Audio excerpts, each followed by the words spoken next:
첫 번째 시간 오늘 이 오병이어는 지금 오병이어의 중요한 타이틀이 있습니다. 그게 뭐냐면 우리 인생이 만나는 문제에 대한 얘기를 해요. 내가 감당할 수 없는 문제가 내 인생에 일어납니다. 그런데 문제는 그 문제를 누가 허락한 거냐면 하나님의 허락에 의해서 우리 인생에 일어나는 거예요. 내가 원하지 않아도 내 자식의 문제가 너무나 커서 내가 이 자식을 감당할 수 없을, 혹은 내 가정의 남편의 문제나 경제의 문제가 너무나 커서 내 힘으로 이것을 감당할 수 없을 만큼 굉장히 힘들고 버거운 인생의 문제를 만났을 때, 오늘 이 오병이어의 기적 속에는 우리가 인생에서 만나는 이 문제를 어떻게 다루어야 하는가, 또 어떻게 다루면 이 문제들을 넉넉히 이기고 해결할 수 있는가에 대한 원리가 이 본문 속에 기록이 되어 있습니다. 그래서 오늘은 이 문제를 다루는 원리를 제자들이 해야 되는, 제자들을 통해서 보여준 원리를 생각할 거고요. 다음 시간에는 문제를 만났을 때 예수 그리스도를 통해서 어떻게 문제를 주님께서 풀어가는지, 그래서 총 6가지의 문제를 해결하는, 문제를 처리하고 문제를 다루는 방식을 어떻게 다루면 승리할 수 있는지에 대한 원리 6가지를 오늘 3가지, 다음 주 3가지에서 이렇게 배우도록 하겠습니다. 오늘 제자들을 통한 관점을 통해서 우리 인생에 만난 자녀의 문제, 혹은 내가 감당할 수 없는 심각한 문제들이 내 인생에 일어날 때 이걸 어떻게 다루어 가면 정말 행복하고 아름답게 될 수 있는지 한번 그 원리를 찾아가 보도록 하겠습니다. 주님께서는 우리에게요, 제자들을 통해서 먼저 너희의 인생의 문제를 만날 때 가장 먼저 첫 단추를 이렇게 얘기합니다. 그것은 뭐냐면 바로 우리 자신이 서 있는 나의 현 주소를 빨리 발견하라. 현 주소를 발견하라. 무슨 말씀이냐면요, 문제를 만나게 되면 우리는 자꾸 문제를 봐요. 그 문제를 주목해버려요. 문제 속에 빠져버려요. 그런데 우리 안에 자식의 문제, 남편의 문제, 경제의 문제, 내가 감당할 수 없는 일들이 내 인생에 일어났을 때 문제를 먼저 주목하면 안 돼요. 가장 먼저 주목해야 될 게 뭐냐면 문제 앞에 서 있는 나의 실존이에요. 내가 지금 현재 객관적으로 어떤 사람인지 나에 대한 건강한 객관적 통찰 인식이 필요합니다. 내가 도대체 어떤 상태, 내 능력이 얼마나 있고, 내 지혜가 얼마나 있고, 나는 힘이 얼마나 있고, 나에게 통찰력이 얼마나 있고, 내 상태인 현 위치를 정확하게 파악하는 것이 바로 오병이어의 큰 문제를 만났을 때에도 이 문제를 통해 놀라운 하나님의 영광을 만날 수 있는 첫 단추예요. 자, 같은 본문이 마가복음 6장 37절과 8절 한번 보겠습니다. 다 같이 시작. 대답하여 가라사대 너희가 먹을 것을 주라 하시니 여짜오되 우리가 가서 200데나리온의 떡을 사다 먹으리이까. 이르시되 너희에게 떡 몇 개나 있느냐 가서 보라 하시니 알아보고 가로되 떡 5개와 물고기 2마리가 있더이다 하거늘. 아멘. 자, 예수님 하신 말씀을 잘 주목해 보세요. 오병이어의 문제 앞에 예수님이 첫 단추를 뭐라고 얘기하냐면 이렇게 얘기합니다. 너희가 먹을 것을 주라. 자, 문제를 누가 지금 던져요? 예수님이 제자들에게 문제를 던져줍니다. 지금 오병이어 5,000명의 장정이지만 유대인들은 여자와 아이를 계산하지 않는 습관 때문에 이 5,000명은 장정 남자를 얘기해요. 그래서 학자들은 여인과 아이들을 합쳐서 2만여 명이라고 추산합니다. 자, 그렇다면 2만여 명의 사람들을 이 광야에서 갑자기 먹여야 돼요. 근데 예수님께서 이 문제를 제자들에게 풀으랍니다. 제자들에게 너희가 먹을 걸 줘라 이렇게 얘기해요. 그런데 그 첫 단추를 뭐라고 얘기하냐면 너희가 먹을 것을 주되 먼저 할 일을 가르쳐 줍니다. 먼저 할 일이 뭐냐면 가서 아까 방금 가서 너희가 얼마나 있는지, 너희 실력, 너희의 능력, 너희의 지혜 얼마나 가지고 있는지 먼저 너희의 상황을 보라 이렇게 나와요. 무슨 말이냐면 과연 나의 현 주소는 뭔가, 과연 이 문제를 감당할 수 있는가? 그랬더니 제자들이 가서 그들의 능력을 보고 뭐라고 해요? 우리가 가진 것은 보리떡 5개와 물고기 2마리밖에 없습니다. 이게 그들의 능력이에요. 예수님의 첫 단추는 뭐냐면 바로 오해하지 말라는 거예요. 문제 앞에서 내가 허세 부리지 말라는 거예요. 정확한 자기 인식을 하라는 거예요. 너 이 문제 풀 수 있니? 너 이 문제를 풀어갈 만한 통찰력이 있니? 이 문제를 멀리 보고 지금 보고 미래를 바라보면서 문제를 선택해 갈 수 있는 지혜가 너에게 있니?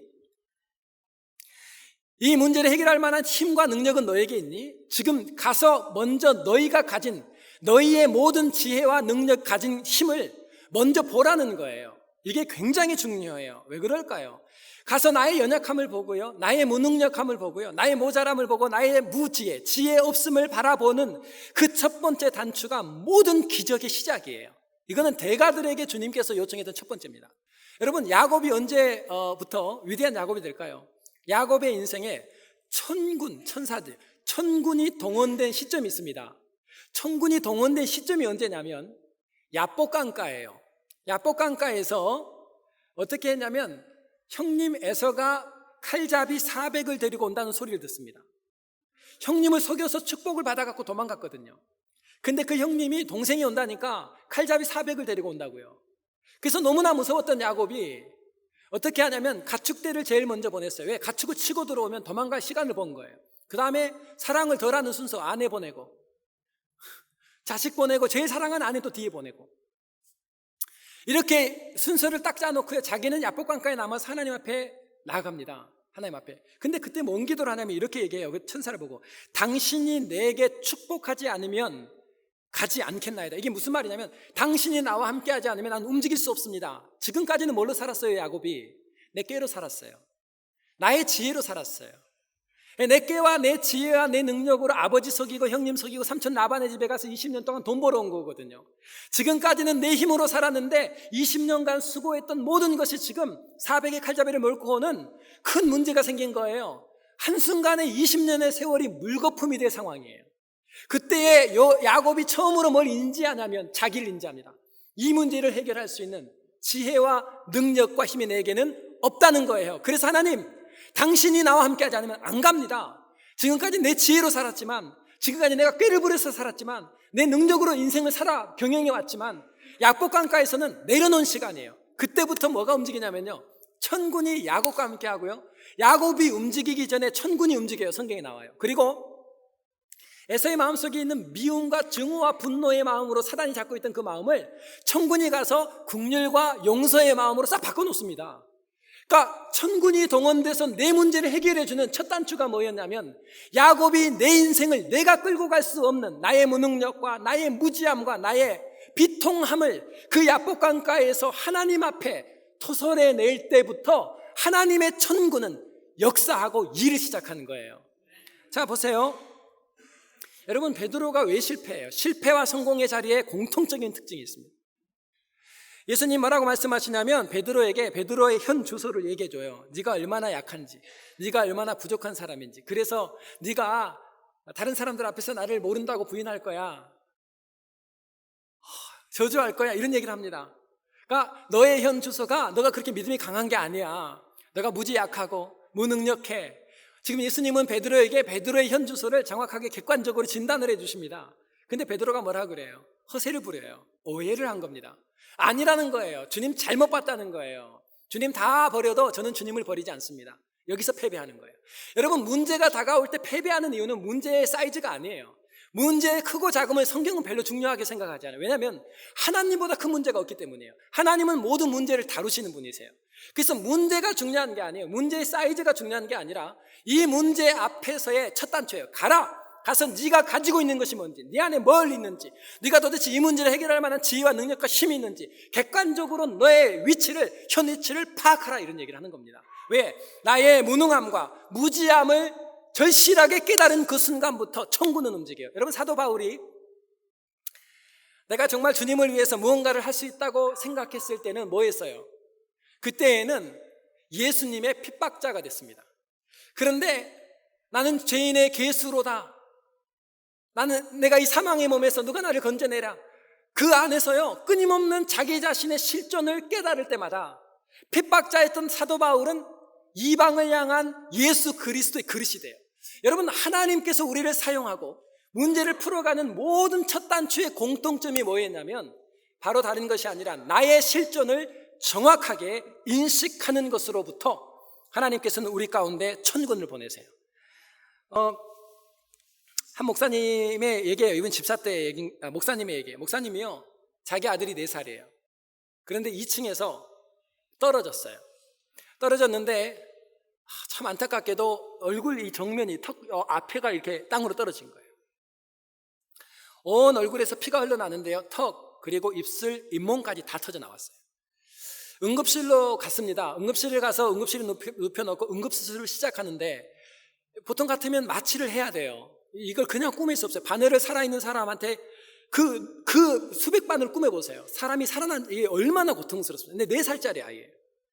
근데 이 마취를 할 수가 없는 이유가 뭐냐면 떨어졌기 때문에 만약에 뇌에 손상이 있을 경우 마취를 하게 되면 이 아이는 못 깨어날 수가 있어요. 그래서 어쩔 수가 없이 응급수술을 할 때 마취를 못하고 바늘로 꾸미기 시작합니다. 턱부터 입술 그리고 다 찢어진 잇몸까지 전부 다 꾸미기 시작해요. 세상에 생사를 바늘로 뚝 찌르고 뽑고 이걸 시작하는 거예요. 4살짜리 아이가 소리를 지르는데요, 그 입을 잡고 하는데도 불구하고 피를 이렇게 토해내면서 하는 얘기예요. 근데 아버지가 밑에서 이렇게 잡고 있는데 이 꼭 위치가 아들하고 아버지하고 눈이 딱 마주치는 위치였대요. 다리 잡고 얘기하는데 그 아들이 하는 말이 아빠 날 좀 여기서 꺼내주라고. 아빠 꺼내주세요. 그리고 바늘이 들어갈 때마다 생선이 이렇게 파다닥 하는 것처럼 애가 파르르 떠는데 이걸 잡고 있으면서 아버지가 기껏 한 게 뭐였냐면요, 아들아 조금만 다 끝나가 조금만, 이것밖에 못한 거예요. 이분이 이 얘기를 했습니다. 나는 둘째 아이가 태어날 때 얼마나 감격했는지, 그 아이에게 유익한 것이라면 내가 할 수 있는 것은 무엇이든지 해주리라 마음먹었었다. 그때 돈 벌었을 때거든요. 목사할 때 아니에요, 이 사람. 내가 자식이 태어났는데 내가 네 인생 도와주마. 내가 네 인생에 정말 길이 되어주마. 내가 너를 정말 위급할 때마다 너를 도와주마. 그렇게 각오했는데 그날 그분이 뭘 깨닫게 되냐면 내 자식이 가장 위급한 순간에 도와달라는 그 시간에 도울 수 있는 거라고는 그 자식의 발목 잡는 거 외에는 아무것도 없더래요. 내가 자식 하나도 보호할 수 없고 책임질 수 없는 인간의 한계를 느낀 시간. 이분이 이시철 목사님이세요.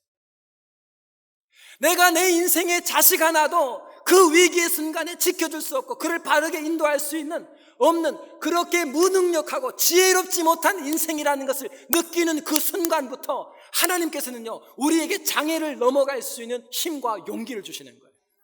하나님은요, 큰 문제를 우리 인생에 던져주고 우리 어디로 끌고 가냐면요, 혁아, 네가 하는 게 아니야. 네가 얼마나 무능력한 줄 아니? 너는 네 힘으로 네 자식 하나도 교육 못해.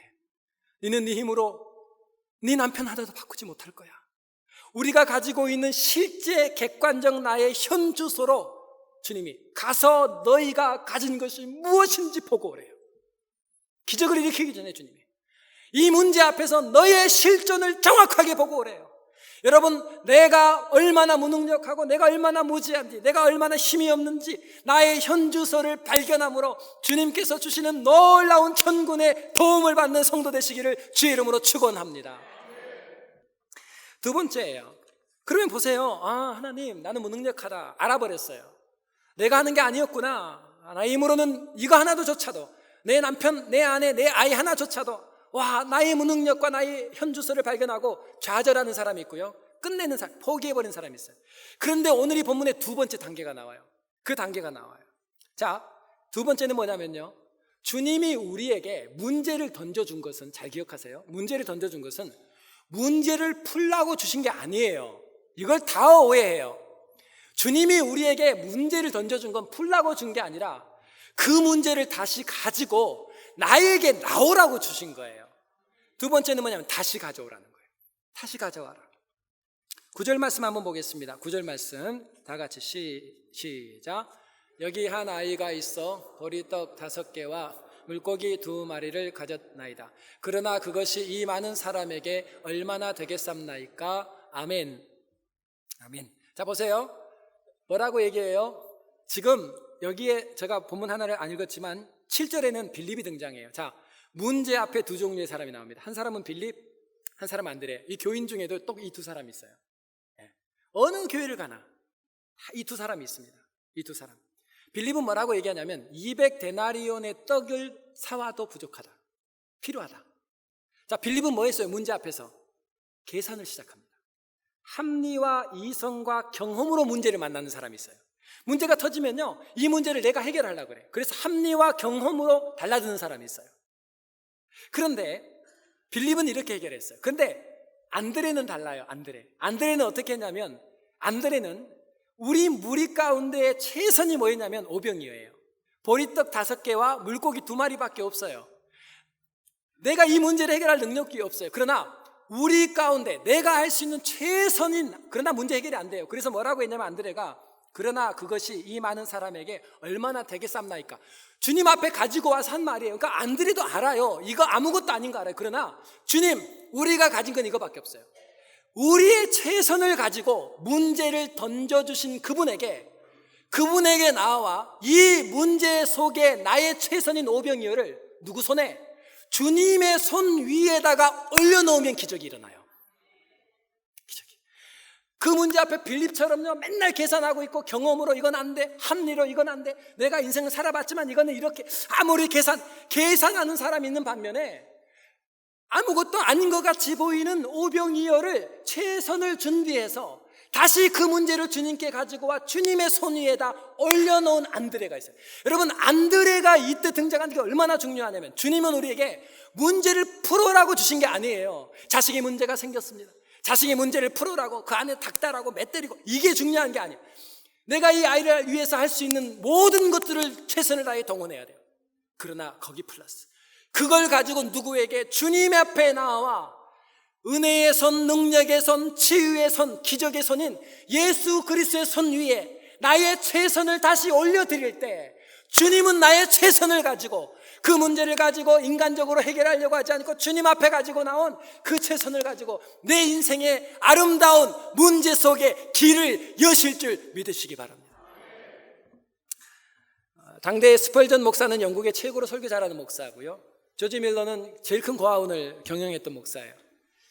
스펄전 목사님이요, 스펄전 목사님 목회도 했지만 스펄전 목사님도 자기 고아원이 있었습니다. 그래서 아이들을 그 당시 너무나 고아가 많았기 때문에 스펄전 목사님이 고아들을 돌보다가 자기가 키우는 아이들 중에 학비가 필요하고 돈이 필요한 거예요. 그래서 그 아이들을 도우려고 보니까 얼마가 필요한지 계산해보니까 300파운드가 필요한 거예요. 뭐 300파운드가 당시에 너무 큰 돈이니까 이걸 어디서 구할 수가 없잖아요. 근데 스펄전 목사가 그때부터 앉아가지고 스케줄을 짜기 시작했습니다. 그래서 아는 친구에게 연락을 해서, 니네 교회에 가서 설교 좀 할게. 무슨 뜻인지 아세요? 설교하고 나면 뭘 줘요? 그러니까 설교를 가서 해본 적이 없어서 잘 모르시죠? 설교가 끝나고 나면 교회에서 사례라는 걸 줍니다. 그래서 스펄전 목사가 열심히 뛰어서 자기 방식대로 해서 300파운드를 모았어요. 여러분, 필요한 300파운드를 모으고 너무나 기뻤던 스펄전 목사가 예배당에 앉아서 기도를 합니다. 너무 고마워서, 하나님 너무너무 감사합니다. 그랬더니 음성이 들렸어요. 그 음성이 뭐였냐면, 스펄전에게 이렇게 얘기합니다. 그 300파운드를 네 친구 목사 조지 밀러에게 갖다 주라 그래요. 우리는 그런 음성이 들릴 때 바로 이러죠. 뭔가 요즘에 음식을 제대로 안 먹었더니 헛것이 들리고 근데 그 음성이요, 한 번만 들린 게 아니라 계속 들리고 너무 분명하게 들리는 거예요. 스펄전이 너무나 괴로웠어요. 그러다가 순종하지 않을 수는 없잖아요. 그래서 300파운드를 봉투에 다 넣고요, 그리고 나서 주님 순종하겠습니다 하고 갔어요. 스펄전 마음이 기뻤을까요? 아니면 짜증났을까요? 여러분하고 똑같다고 생각하지 마세요. 근데 맞았어요. 짜증났어요. 너무 화가 났어요. 왜냐하면 자기는 너무 긴 시간 동안 모은 돈이거든요. 300파운드를 가지고 조지 밀러 목사가 목회하는 그 고아원 교회를, 예배당에 딱 들어갔더니 조지 밀러 목사가 이 강단 앞에서 기도를 하고 있었어요. 기도 소리 들었어요. 뭔 기도를 하고 있냐면, 하나님, 내가 가르치는 아이들에게 장학금이 필요합니다. 300파운드. 너무 화가 났던 스펄전 목사가요, 강단 위로 올라와서 기도하고 있는 그 친구 앞에서, 목사님 앞에서 강단에 300파운드를 탁 냈습니다. 그리고 여기 당신 응답 왔네. 근데 하여튼 조지 밀러는 속도 없어 얼마나 기뻤을까요? 그래서 스펄전 목사를 껴안고 할렐루야 했어요. 속도 모르고. 속이 뒤집어지는 거예요, 스펄전은. 그날 스펄전 목사가요, 조지 밀러와 헤어지고 자기 교회로 오면서 한 가지 결심을 합니다. 스펄전 목사가요, 그날로부터 하나님의 임재를 30분 이상 떠나본 적이 없다 그랬어요. 어떤 결단을 하면, 자기가 보니까 빌립과 안드레가 있었던 거예요. 300파운드가 필요한 문제 앞에서 자신은 뭐를 했냐면 계산을 시작하고 계획을 세우고 전부 다 자기가 문제를 해결했던 거예요. 그런데 똑같은 상황을 만났던 친구 목사 조지 밀러는 그 문제를 딱 가지고, 문제는 이 상황은 하나님이 허락해서 온 상황이잖아요. 근데 자기가 보니까 이 문제를 가지고 누구에게 나갔어요? 조지 밀러는 주님께 나아가서 그 문제를 주님의 손 위에다 올려놓은 거예요. 그날부터 이 스펄전 목사는요, 내가 어떤 상황을 만나든지 안드레가 돼야 되겠다. 보세요, 이건 옛날 얘기잖아요. 근데 굉장히 중요한 얘기를 하고 있어요. 우리는 우리 인생에 빌립과 안드레가 있어요. 문제가 앞에 오면 그 문제를 놓고 합리와 이성과 경험으로 계산하고 내가 그 문제를 해결해 보겠다는 사람이 있는 반면에, 그 문제 중에 나의 최선을 가지고 그냥 주님 앞에 나아가 주님의 손 위에다가 다시 그 문제를 올려드리는 안드레도 있는 거예요. 그런데 정말 중요한 것은 그 일에 크고 작음이 중요한 게 아니에요. 일이 큰 거니까 내가 할 수 없으니까 하나님께 갖고 가고, 내가 할 수 있는 일은 내가 그냥 만들어줘, 이게 아니에요. 여러분, 다윗을 왜 대가라고 얘기하냐면 시편 7편을 보면서 제가 한 가지 질문 던진 게 있었어요. 시편 7편을 보면 이런 말이 나옵니다. 하나님께서 나를 도와주시지 아니하시면, 여호와가 나를 돕지 아니하시면 내가 사자에게 찍힘과 같이 물어 뜯기는 것 같이 될 것입니다. 이런 표현을 해요. 제가 성경을 자세히 봤어요. 그리고 나서 소제목을 봤어요. 이게 도대체 어떨 때 지은 시인가, 배경이 너무 궁금하잖아요. 언제 지은 시냐면 이게 탄원시입니다. 어려운 일을 당할 때 다윗이 하나님 앞에 간절히 찾아가 강청할 때 쓴 시가 탄원시예요. 제목이 탄원시라고요. 그 탄원시의 배경을 뭐라고 얘기했냐면 이렇게 돼 있어요. 다윗의 시가연 해서요, 베냐민인 구시의 말에 대하여 여호와께 한 노래, 이렇게 나와요. 베냐민 구시가 한 말. 자, 베냐민 지파면 사울 지파죠.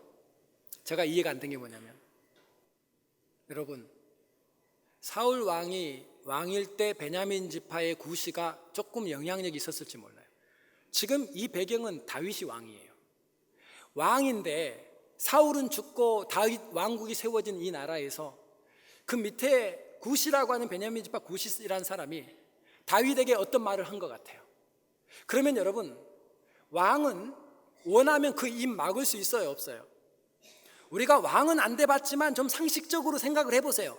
왕이 밑에 사람 누군가가, 그것도 이미 버려진 지파 사람이 왕에게 무슨 말을 하면 왕이 그 입 막을 능력이 있어요, 없어요? 있어요. 얼마든지 3대를 멸할 수도 있어요. 그러면 우리는 어떻게 하냐면요, 우리가 인생에 문제가 오면 그 문제가 큰 것만 하나님 앞에 가지고 나가. 근데 왜 다윗이 위대한 줄 아세요? 다윗이 한 말이 이 말이에요. 그 문제가 크고 작은과 상관없이 골리앗 앞에 나갈 때에도 하나님께 그 문제를 가지고 나갔어요. 큰 문제일 때도. 그런데 구시가 한 말 아무것도 아니에요. 이거는 내 힘으로 얼마든지 할 수 있어요. 그럼에도 불구하고 그 문제가 작을지라도, 그 작은 문제, 내가 할 수 있는 그 문제조차도, 하나님, 작은 문제도 여호와가 돕지 않으면 저가 사자에게 뜯기는 것 같이 찢어질 겁니다. 얼마나 멋진 고백이에요. 내가 능력이 있기 때문에 하나님 안 도와줘도 내가 할 수 있어요, 이게 아니라, 골리앗이 아니라 능력 없는 구시라 할지라도 내가 이 작은 문제에서도 여호와가 나를 돕지 않으면 내가 사자와 같이 지킬 겁니다. 얼마나 멋집니까? 그래서 문제의 크고 작은과 상관없이 인생의 문제를 만날 때마다 여러분의 최선을 붙들고 하나님 앞에 나아가 능력과 기적과 긍휼의 기적의 손이신 여호와의 손 위에 다시 그 문제의 최선을 올려놓는 성도 되시기를 주님의 이름으로 축원합니다. 마지막 세 번째입니다. 제자를 통해서 배울 수 있는 게 있어요. 이게 뭐냐면, 세 번째는 문제 속에서도 나누라, 나눔이에요. 문제 속에서도 드리라. 이 기적의 시작은 이렇게 됩니다. 어떻게 시작되냐면요, 본문에 있지 않겠습니다. 마태복음 14장 19절, 마가복음 6장 41절에 44절, 여기 안에도 이 같은 본문의 배경 속에 이게 나와 있어요. 우리가 다 아는 것처럼 오병이어의 기적의 시작은 한 소년이 자신의 것을 주님께 또 이웃에게 드리고 나눔으로부터 시작돼요. 그리고 예수님이 받아가지고 기도한 다음에 처음부터 갑자기 2만 명이 먹을 떡이 쫙 된 게 아니에요. 주님이 그때부터 떼기 시작해요. 그리고 떼서 어떻게 좀 성경 자세히 보시면 제자에게 나누어요. 그러면 제자에게 뭐라고 부탁하면 너희가 무리에게 나누라 그래요. 자, 지금요, 이 오병이어의 원리 속에 흘러가고 있는 한 가지 철학이 있습니다. 그것은 뭐냐면, 예수님이 하셨던 건 다음 주에 배워요. 지금 제자들에게 요청하는 세 번째가 나눔이에요. 오병이어의 소년이 주님께 드리고 이웃과 나눴고, 주님은 그것을 저기에 제자에게 나누고, 제자는 그것을 홀랑 혼자 먹는 게 아니라 무리들에게 계속해서 나누면서 12광주리 2만 명이 먹고 12광주리를 또 남깁니다. 어마어마한 풍성한 기적이 일어나요.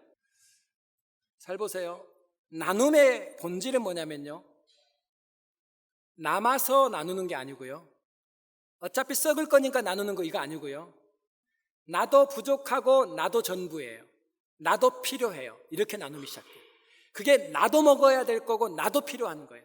그런데 나도 필요한 그것을 주님을 위하여 드리고 이웃과 나누었더니 놀라운 풍요가 시작이 됩니다. 자, 한 가지 예를 드리고 제가 원리 하나를 설명할 건데요, 지금 두 번째까지 못 들었어도 세 번째는 절대 좋으면 안 돼요. 이거 다음에 또 저한테 와서 얘기하지 마세요. 엘리야에게 여호와 하나님이 뭐라고 얘기했냐면 이렇게 얘기합니다. 시돈에 속한 사르밧으로 가라 그래요. 여러분, 하나님이 선지자를 보냅니다. 그런데 시돈에 있는 사르밧이라는 과부에게 보내요. 도대체 과부는 도대체 누굴까요? 하나님한테 뭘 잘 보였길래 하나님이 그 세대에 가난한 사람도 많고 과부도 많은 세대에 다 굶어 죽어가는 그 시대에 한 사람만 찍었다고요. 저 집에 가래요. 그리고 갔더니 그 여인이 밀가루 한 움큼과 기름 한 방울밖에 없어요. 그래서 아들이랑 그걸로 떡 햄 먹고 죽으려고 마지막. 근데 그것을 하나님께 드리는 마음으로 엘리야에게 줍니다. 나누어 버려요. 바쳤어요. 자, 스토리 아시죠? 알아요? 자, 스토리 끝이 뭐예요? 3년 6개월 동안 기근이 있었잖아요. 그 끝이 뭐라 하냐면 밀가루가 닳지 않고 기름이 마르지 않았다. 자, 이거 끝이에요. 이 사르밧 과부와 그 아들의 미래가 보장됐다는 얘기를 해요. 가장 위급한, 이걸 우리 시대로 말하면 불경기 속에서도 다 말라 죽어가는 불경기에 그들은 불경기가 없었다 이 말이에요. 자, 이 시작이 뭐냐면 나도 필요하고 나도 먹어야 될 것을 하나님께 드리고 이웃과 나눴다는 얘기를 먼저 합니다. 잘 들으세요. 지금 이제 포인트 얘기할 거예요. 복을 주시는 주체는 하나님입니다. 맞습니까? 아멘. 저도 하나님이 복을 주시는 주체라고 믿습니다. 그런데 우리가 오해하고 있는 게 뭐냐면 성경은 그 다음 원리를 설명해요. 복을 주시는 주체는 하나님이시지만 복이 내 삶에 올지 안 올지를 결정하는 1차 결정자는 바로 나예요. 성경 한 구절 보고 다시 설명할게요. 누가복음 6장 38절 시작. 주라 그리하면 너희에게 줄 것이니 곧 후히 되어 누르고 흔들어 넘치도록 하여 너희에게 안겨주리라. 너희의 헤아리는 그 헤아림으로 너희도 헤아림을 도로 받을 것이니라. 아멘. 자, 무슨 얘기냐 보세요. 주라 그리하면 너희에게 줄 것이니. 자, 하나님은 인색한 하나님이 아니에요. 하나님은 우리에게 복을 주시고 은혜를 베푸시고 은총을 주시려고 풍성히 준비를 해놓고 복의 주권자는 딱 끝났어요. 근데 성경은 이상한 얘기 하나를 해요. 복의 주권자가 준비를 딱 했는데 이게 이 시스템이, 축복의 시스템이 돌아가는 원리가 뭐냐면 이 복이 내려갈 건지 안 내려갈 건지는 하나님이 결정을 안 하고 먼저 누가 결정을 하라 그래요? 네가 먼저 주라 그래요. 네가 먼저 하나님께 드리고 네가 먼저 이웃과 나누라는 거예요. 그러면 그 다음 나오죠. 그리하면 주라 그리하면 너희에게 줄 것이니 곧 어떻게 해요? 후히 주되 누르고 흔들고 왜 그럴까요? 안에 공간이 채워지도록 누르고 흔들고 거꾸로 누르고 흔들고 그리고 넘치도록 주겠다. 자, 안겨주겠다. 자, 하나님은 풍성한 하나님, 인색하지 않은 하나님께서 복의 주권자는 복을 다 준비해 놓고 있어요. 그런데 복이 안 와 우리 가정에. 하나님 왜 내 가정에는 내 남편에게는 복이 안 오냔 말이에요. 하나님이 복 안 주기로 결정한 게 아니라는 거예요. 이게 지금 문제예요. 하나님은 주권자는 준비 다 끝내놨어요. 근데 성경은 원리가 뭐냐면 복의 주권자인데, 우리 하나님이 주권자이신데 그 복을 실제 내 삶에 가지고 오는 1차 결정자로 성경 누구를 지명해요? 너가 하라는 거예요. 너가 드리면 내가 부어주고 네가 나누면 흔들고 누르고 흔들고 눌러서 넘치도록 채워줄게, 이렇게 나와요. 사르밧가보가 도대체 뭘 했는지는 안 나와요. 그러나 우리 먼 기도하죠. 하나님 도와주세요, 하나님 도와주세요, 기도하잖아요. 그러면 기도하면 하나님 뭘 할까요? 하나님은 이 원리를 따라해요. 나눔이 있어야 돼요. 드림이 있어야 돼요. 그러면 드릴 수 있는 장을 열어줘요. 하나님은 나눌 수 있는 장을 열어줘요. 왜? 이 원리를 통해서 이게 내려오거든요. 그러니까 기도를 하면 하나님 뭘 주냐면요, 돈을 먼저 주는 게 아니라고요. 우리가 없지만 나도 써야 돼요. 나도 마지막이야. 그러나 나보다 힘들고 어려운 이웃들, 혹은 하나님께 드릴 수 있는 좋은 장을 마련해 놨어요. 그러면 거기서 먼저 하나님께 드리면, 왜 이걸 만들어 놨을까요? 주고 싶어서, 하나님이 복을 내려주고 싶은데 1차 결정권자들이 하나님 나라 원리를 몰라. 주면 나눌라 그래요. 주세요, 그러면 나눌게. 주면 드릴게. 하나님은 아니, 네가 먼저 해. 네가 먼저. 네가 믿으면, 내 말이 믿어지면 네가 먼저 해봐. 네 얼마 없지? 그거 해봐. 알아들어요? 너무 안타까워. 자, 한 분 원정수 권사 알아요? 아는 분도 있고 모르는 분도 계시는. 제가 이분을 얘기하는 이유는 이분이 저한테 굉장히 중요한 원리 하나를 어렸을 때 가르쳐준 사람이에요. 충격적이었어요. 이분은 진짜 예수 때문에 복받은 사람인데요, 제가 아주 짤막하게 설명할 거예요. 이분이 어느 날 교회 가서 간증 집회를 좀 해달라고 그래서 갔다고요. 유명한, 미국에서 유명하신 분이에요. 근데 보세요, 이분이 어렸을 때 어느 날 이분이 기도를 그렇게 많이 새벽 기도를 많이 하는 소년이었어요. 어느 날 어머님이 대전역 바로 한 2블럭 떨어져 있는 곳에 지푸라기 깔고 겨울에 누워 계시는 거지 할아버지를 어머니가 데려와요. 그러니까 어머니가 맨날 그 앞을 지나가시면서 마음이 걸렸던 거예요. 그래서 그날은 갑시다 하고 할아버지를 앞을 잘 못 보시니까 지팡이를 이렇게 잡으라 그래가지고 집에 모셔온 거예요. 그러니까 원정수라는 이 소년이 그때 굉장히 짜증이 났어요. 왜냐하면 집에 먹을 것이 그 안에도 없는데 저분이 이렇게 할아버지가 오셔서 또 먹어야 되잖아요. 그 당시에 먹는 거라고는 배추나 아니면 이렇게 무 줄거리들, 그 논이나 그런 데 가면은, 밭에 가면은 왜 다 거두고 찌꺼기 남은 걸 가서 가지고 와서 씻어가지고 그걸로 쌀이 없으니까 보리 조금 넣어가지고 팔팔 끓여가지고 죽을 만들어서 잘 먹으면 하루 2끼 먹고 안 먹으면 1끼 먹으면서 고등학교 다닐 때예요. 그러니까 얼마나 어려울 때입니까? 근데 할아버지가 오셨으니 짜증이 나요. 그 할머니, 엄마가 이렇게 이러더래요. 인상을 딱 쓰시면서 이거 안 하면 매 맞을 걸 다 알고 할아버지 목욕시켜 드려라 그러더래요. 그래서 할아버지 목욕시키려고 이렇게 봤더니 이분이 몇 년을 목욕을 안 하셨는지 때, 땀, 그 다음에 시야, 응아, 이게요 완전히 옷에 다 배가지고 옷이 장군이에요. 갑옷이 돼 있는 갑옷. 옷을 벗겨야 되는데 이게 벗겨져요? 벗기려고 하면 손을 잡아야 되는데 이게 다 그 배설물로 다 돼가지고 너무 더러운 거예요. 그러니까 이 원정수 소년이 어떻게 했냐면 나무 2개를 가지고 왔어요. 나무 2개를 가져와서 이렇게 하면서 옷을 할아버지를 벗긴 거예요. 때 벗기는 것도 쉬웠대요. 우린 때를 어떻게 벗겨요? 타월로 이렇게 하잖아요. 할아버지 쉬운 게 뭐냐면 이게 두꺼우니까 기스만 좀 내갖고 뚝뚝 하면 이게 쭉쭉 떨어지는 거예요. 그렇게 그 할아버지 목욕을 시켜드렸어요. 그랬더니 어머니 이제 아래목에 다 갖다 놓고 집에 담요 하나밖에, 가족 덮고 다니는 담요 하나밖에 없는데 그걸 똘똘 말고 가운데 앉아 계셨어요. 근데 그 다음 하시는 말씀이, 어머님이 너 나가서 배추나 무 좀 떨어진 거, 줄거리를 밭에 떨어진 거 좀 주워와 주라. 그 추운 겨울에 또 나가서 그걸 주웠어요. 마지막 남은 보리를 넣고 오랜 시간을 끓였어요. 나무를 해다가 펄펄 끓였어요. 그리고 죽을 만들었는데 할아버지 갖다 드려라. 할아버지를 갖다 드렸더니 이 양반이 이걸 얼마나 배가 고팠는지 한 그릇을 다 먹고 나서도 계속, 그러니까 부족한 거예요. 그러니까 또 어머님이 또 드려라. 3그릇을 드시더래요. 3그릇. 시원하다. 그러더니 이제 3그릇 드시니까 좀 괜찮아지셨는지 그래서 남은 거를 먹고 허기를 잠깐 때운 적이 있었대요. 그리고 그 겨울을 어머니가 모시고 그분은 이제 떠난 거예요. 그리고 이 원정수 소년의 기억 속에 할아버지는 없었어요. 할아버지 없었어요. 그런데 새벽에 기도를 하는데 하나님이 원정수 소년한테 이렇게 묻습니다. 너 소원이 무엇이냐 그러더래요. 근데 너무 가난하니까 입에서 뭐가 나오면 돈 하려고 하는데, 그래서 주일학교 교육이 이렇게 중요해요. 선생님이 얘기했던 솔로몬 생각이 나더래요. 지혜. 그래서 이렇게 얘기했대요. 지혜를 주세요. 그리고 돈도 조금.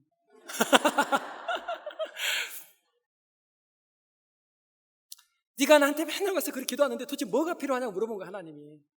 그렇게 해서 그날 새벽이 끝나고 이제 그렇게 얘기하고 돌아오는데 너무 허기지고 걸을 수가 없고 배가 고프고 허기지니까 그 벤치에 잠깐 누웠대요. 그래서 벤치에 누웠다가 손에 딱 잡혀있는 게 보니까 로마서 쭉복음이 잡혀서 그 로마서 쭉복음을 1장부터 16장까지 누운 채로 읽은 거예요, 한 번은. 그리고 또 아직도 배고프고 허기져서 누운 채로 2번을 봤대요. 그러고 나서 집에를 가는데 이상한 증상이 시작됐어요. 뭐냐면 로마서 1장에 책이 똑같이 탁 펴지는 거예요. 너무 놀라운 것은 글자 하나하나가 다 보이는 거예요. 그러니까 이분이 하나님 주신 지혜가 뭐냐면, 지혜를 달라고 그랬는데 하나님 뭘 줬냐면 뭐든지 2번만 읽으면 책 그대로 딱 들어와 버려요. 그래서 그때부터 이렇게 책을 넘겨서 보는 거예요. 근데 학교를 갔더니 선생님이 부르더래요. 부르면서 뭐라고 얘기를 하냐면, 야, 네가 대전고등학교에서 네가 480명 중에 410등인데 네 호르몬님 모시고 살면서 공부 이렇게 안 하면 되겠니? 이 얘기를 듣고 공부 시작한 거예요. 공부를 어떻게 했냐? 시험 보기 전에 책을 2번 본대요.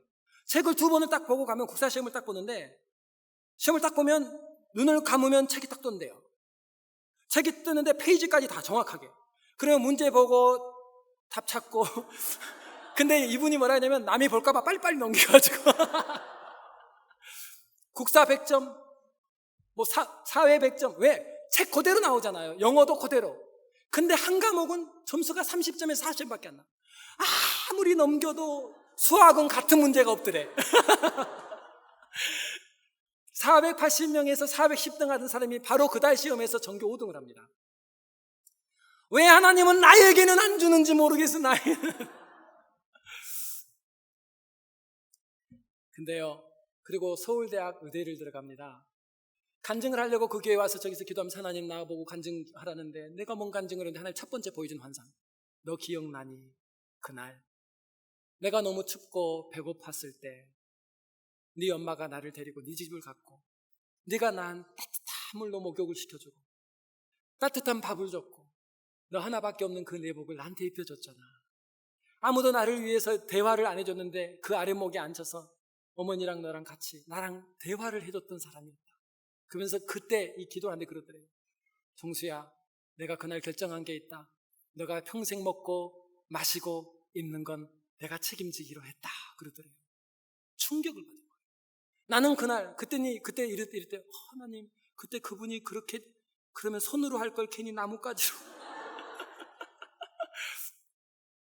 여러분, 원정수 권사가 우리에게 뭔 얘기를 하는 것 같아요? 매일 나가서 하나님 나 이렇게 못 살아, 내 미래를 바꿔주세요. 나의 미래를 그렇게 기도했던 사람이에요. 근데 하나님이 미래를 그냥 바꿔주는 게 아니라 미래를 바꾸려고 보니까 하나님 원리가 뭐냐면 먼저 드리는 게 있어야 돼요. 먼저 나누는 게 있어야 돼요. 그래야 이 시스템이 돌아가요. 복의 시스템이. 근데 드릴 수 있는 장을 만들고요, 나눌 수 있는 장을 만들어 준 거예요. 그리고 그 장에서 성령의 마음으로 드리고 나눌 때 주라 그리하면 내가 너에게 부어주리니 흔들고 누르고 흔들고 눌어서 채워서 넘치도록 주겠다는 하나님의 구약과 신약에 흘러가는 이 축복 시스템의 원리가 원종수라는 한 청년의 인생에 흘러 들어가도록, 그 기도의 응답이 뭐였냐면 가난한 이웃을 보내고요, 하나님께 드릴 수 있는 장을 열어준 거였어요. 저희 어머님이 몇 달 전 전화가 왔어요. 저한테 그러시더라고요. 혀가, 최 목사, 엄마는 요즘 죽음을 준비해 그러더라고요. 그럼 기도하는 사람들은 대충 뭘 아는 것 같아요. 시간이 아직은 조금은 남아있지만 요즘 돌아봐 그래요. 근데 너무 하나님께 감사한 게 있어서 나누고 싶다 그러더라고요. 뭐예요? 그랬더니 이 얘기를 해요.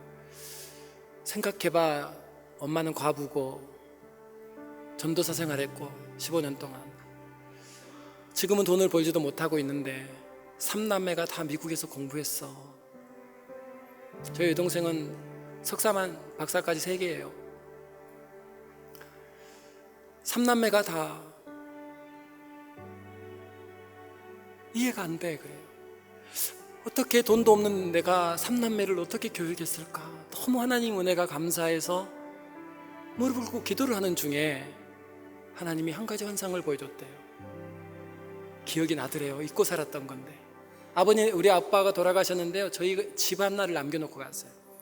저희가 살 수 있는 유일한 방법은 그 집에 세를 주고 그 세를 받은 걸로 살아야 돼요. 근데 그 당시에 가운데 골목에 사는 과부집 3남매 월세를 못 내서 쫓겨났어요. 농이랑 전부 길거리에 나와 있었고 그 아줌마랑 3남매가 길에 서 있었대요. 비가 오는데. 그때 저희 어머니가 가서 그 짐을 전부 다 이사를 그 월세를 줘야 되는 방에다가 집어넣어놓고 그분들 보고 일단 여기 살아라고. 그리고 여기서 주구장창 사신 거예요. 그러면서 또 어렵다고 하니까 저희 어머님이 참 순진하세요. 제 아버님 공무원 하셨거든요. 애가 하나면은 돌도 뭐 돌반지 받고 돌팔찌 받아봐야 몇 개 안 되겠지만 셋이자 셋. 그걸요 그 아줌마한테 준 거예요. 그것도 저희 어머니 아버님이 주신 유일한 결혼 반지까지 빼가지고 이걸 갖다가 가지고 가서 일단 좀 도움이 됐으면 좋겠다. 그 대신에 부탁이 혹시 결혼 반지만큼은 어디다가 전당포 맡기면 혹시 나한테 그건 좀 알려달라고 그랬대요. 남편이 남겨놓은 유일한 거니까.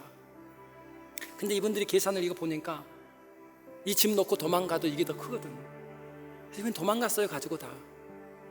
그 사건을 하나님이 보여주시더래요. 그러면서 기도하는 저희 어머니께 하나님 하신 말씀이에요. 영애야, 그때 내 부족하고 모자란 내 자식들을 그 비 오는 날 네가 재워주고 입혀주고 먹여줬잖아. 그날 너희 삼남매는 내 자식을 네가 책임져 줬으니까 네 삼남매는 내가 책임지기로 결정했다. 아이들이 저는요 풀로 박사학위까지 단 한 번도 학비가 밀려본 적이 없어요. 희한할 정도. 여러분들 우리는 그냥 심은 거예요. 몰랐어요. 그게 그렇게 연결된지 몰랐어요. 그 나눔이요 위기 때 우리의 삶의 현장에 고스란히 다가와요. 저는 우리의 주안의교회 성도들이 여러분 가난을 즐거워하는 사람은 없습니다. 하나님 내 가정에 왜 이 시스템이 움직이지 않을까?